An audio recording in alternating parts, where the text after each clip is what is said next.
Greta Thunberg. She's now heading for Gaza in a boat. I kind of hope. The engine breaks. A boat reminiscent of the flotilla from 2010. Israelis boarded the ship. There were 9 of the people on the ships who were killed by Israeli troops. When you continue to say the word genocide, people are going to get violent. I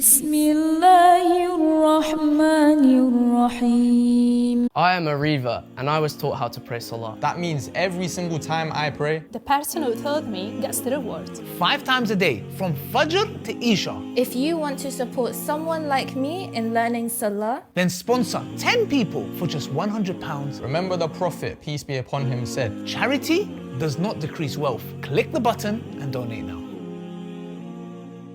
Assalamu alaikum, brothers and sisters. If you're watching this video and it's Salah time, please pause it and go pray and come back when you're done. Please check out the description section of this video to support the channel. Greta Thunberg has made a fantastically brave and selfless gesture by sailing to Gaza with a team with the aim of opening an aid corridor to supply food, water and medication to starving war-torn Palestinians. Let's take a look.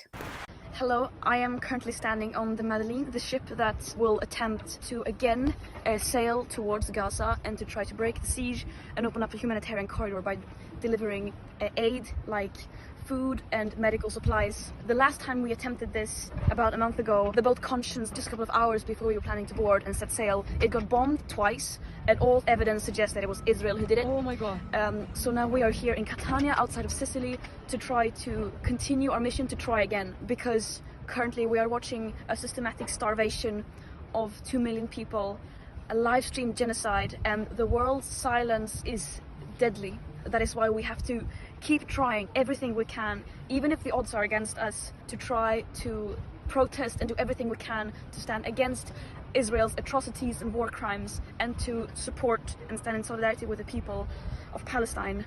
You would think that such a noble humanitarian endeavour would be met with nothing but universal respect and admiration by any reasonable individual, yet this has not been the case. As Greta said, the previous boat she was scheduled to go on was bombed last month, thankfully before anyone boarded and it set sail. And if that wasn't bad enough, here's a bunch of prominent Zionist US politicians, lawyers and political pundits making veiled death threats towards Greta and her crew. What kind of sick and twisted individuals think like this? And speaking of sick and twisted individuals, here's Ben Shapiro doing the exact same thing.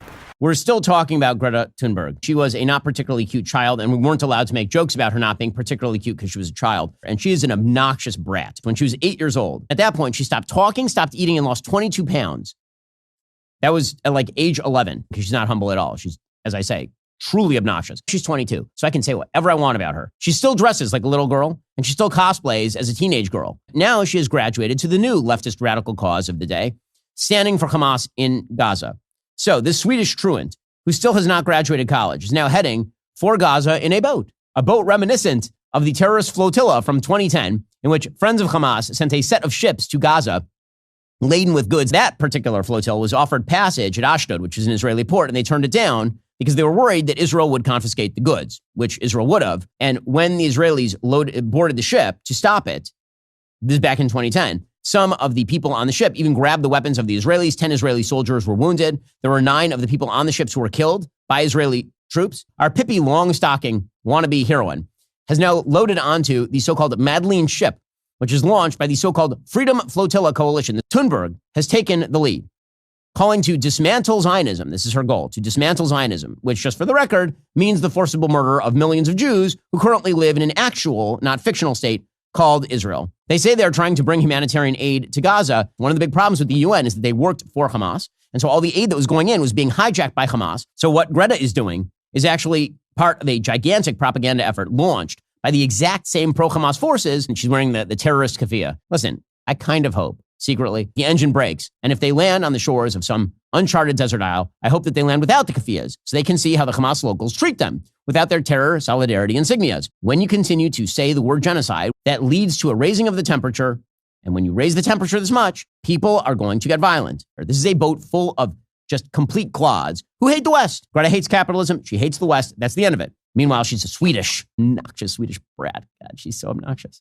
Apart from Ben's childish ad hominems and petty name-calling, where he spoke about Greta's age, her weight, her nationality, how she dresses, along with making false accusations of extremism against her and of her hating the West. To top it all off, he not only made veiled death threats against her by wishing that the engine of her boat malfunctions and that she and her crew suffer violent consequences from Hamas. He likened her boat to the Gaza Freedom Flotilla in 2010, where the IDF killed 9 people, cunningly drawing that similarity to normalise the same thing happening to Greta and her crew. Ben Shapiro has the gall to accuse others of extremism when he is smugly gloating about the IDF killing 9 people after forcibly boarding the Mavi Marmara flotilla in 2010, a boat that was carrying 10,000 tonnes of humanitarian aid and had set out from Istanbul in an attempt to break yet another one of Israel's historical blockades of Gaza. This IDF raid that Shapiro the psychopath is boasting about, which left 9 people dead, received widespread condemnation internationally. I've actually interviewed a former US Marine who was on board that ship and survived the IDF attack. He was very clear that the crew had no motives of extremism in mind and that they were simply attempting to deliver aid to hungry Palestinians. He came back 2 years later on the Mavi Marmara, which was attacked by the Israelis, and they murdered 10 people, executed 6 of them. I was able to disarm 3 Israeli commandos. They were murderous. They're cowards. I've seen it for myself. I've seen the war crimes in Gaza. Basically, I've shown my love sufficiently to prove that not only am I loyal to Palestine, but I am in truth a Palestinian.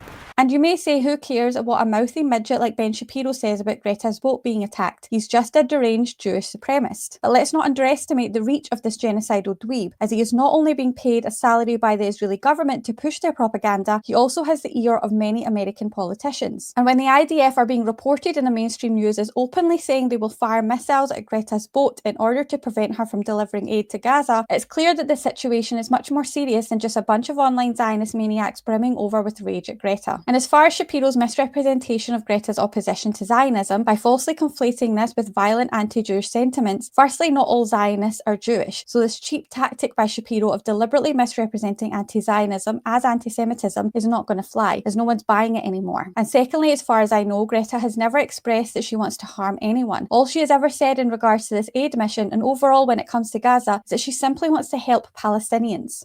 We cannot afford to give up. There is simply too much at stake. And in times of injustice, as we are seeing now, the genocide and blockade happening, we have to do everything we can to demand an end to these atrocities and war crimes committed by Israel. And for me personally, I happen to have a platform for some reason, and then it is my moral obligation to use that platform. And if my presence on this boat can make a difference, if that can show in any way that the world has not forgotten about Palestine, and to try once again to attempt to break the siege and open up the humanitarian corridor and deliver the extremely needed humanitarian aid, then that is a risk I'm willing to take, and it's something that we just simply have to do. We cannot just sit around and do nothing and watch this live stream genocide unfold in front of our very eyes. So we are doing this because we are human beings who care about justice. And when our complicit governments fail to step up, it falls on us, unfortunately, to do so. Compare that clip to the one of Ben Shapiro that we watched, where he denied the existence of Palestine like the disgusting coloniser he is, where he accused the UN of working for Hamas, and where he pathetically denied and justified the genocide in Gaza. And it becomes abundantly clear that Ben Shapiro is on the wrong side of history, not Greta Thunberg. These Zionist supremacists really don't do themselves any favours. Without fail, whenever people like Ben Shapiro open their mouths to spew their hatred, they not only further incriminate themselves, they also confirm to the world how evil they and the toxic ideology they follow are. Thank you for watching. Make sure to join my free Telegram group via the link in the description, and remember to like, subscribe and become a channel member for access to exclusive content. Until next time, inshallah, Jazakallah khair. Allahu Akbar, Allahu Akbar, Allah.